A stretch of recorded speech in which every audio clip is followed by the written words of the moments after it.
अरे देखिए ना, वो वाला पुड़िया मिल गया, बहुत दिन से ढूंढ रहे थे। ये वाला देखिए ना, ये आधा टुकड़ा बनो ये। हाँ, ये बलिया और आरा साइड में मिलता है, हमने के यहाँ छपरा उपरा में ना मिलेला। देखिए ये आधा टुकड़ा पूरी खाए करते, पूरा टुकड़ा के आदमी खा।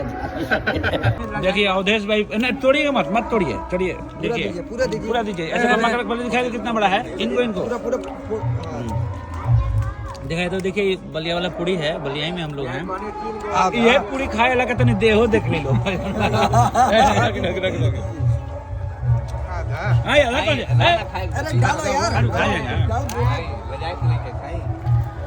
बलिया जिले के बांसटी क्षेत्र में रिसेप्शन का कार्यक्रम था।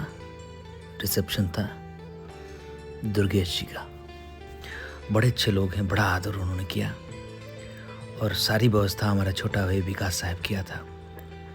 शिल्पी राज, विजय चौहान, करीना पांडे, शोभिता पांडे, हेमा पांडे, मैं, अजीत आनंद, तमाम लोग थे कार्यक्रम में और बहुत बेजोड़ कार्यक्रम हुआ। आइए कुछ झलक दिखलाता हूँ।